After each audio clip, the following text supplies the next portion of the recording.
This is a chunk of book where basically what happened is Thurbert Mudgett Wagstaff III, who is the gentleman who is trying to capture Bill, goes to the 1901 Inventioneers Fair to try to tell everybody about the horrors of Bill Cipher, how he has to be stopped. He's sort of like, he's got a team there, and he briefly gets stopped by Blendin, who's time traveling into 1901, who's tried to start a new life, who warns him, just don't tangle with Bill, don't mess with Bill.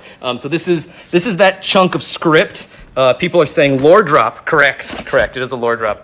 So let me put my book back that you. Oh yeah, sorry. One moment. Where it All right, is. story time. If I start writing stupid old-timey inventor men jokes, I can't stop. All right, so this is Thurbert Mudgett Wagstaff III as he enters in his journal about entering the fair. My spirits were as high as the seats on my penny farthing, as my compatriots and I gaily rode into the 1901 Inventioneers Fair. Every wonder, delight, and whimsy from all corners of the globe were displayed herein for merely a barber's dime a gander. We got to work straight away setting up our stand we had prepared. Quite a show. What would be here, betwixt the promise of industry and the wonders of science, that our cause would make itself known? And what wonders there were! Enlightened bulbs, Turkish delights, hectare upon hectare of jollity, confidence, and waggish good humor, and a preview into the wonders of the far-off futuristic world of 1902. Let's see. It's just a bunch of that. There's a bunch of lists of gags. Iced curd in 3 flavors: parsnip, unflavored, and unflavored with morphine. Spices of all kinds, even salt. Eating competition. Who amongst you can devour the last dodo? Sassafras bark, bone pudding, candied bat, beverageables.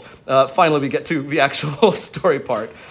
Sights to see, the Barrel Symposium. Thrilled to discover what improvements 1902 will bring to the modern barrel. So remember when I said that in the morning, I'll just turn my brain off and write? So a lot of it's this crap before it actually turns into a story. Okay, here's when the actual story part starts. An expert watchman.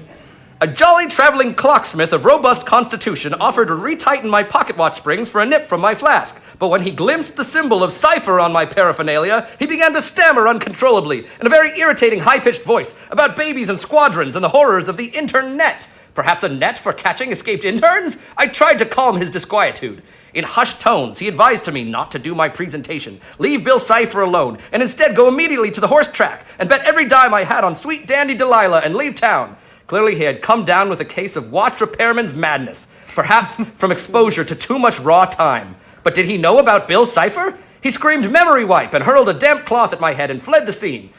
I was a bit nervous before it was time to begin our presentation. Public speaking is not in my wheelhouse. Like most proper gentlemen, what's in my wheelhouse is my collection of marvelous wheels. And then it goes on into more stupid jokes about wheels.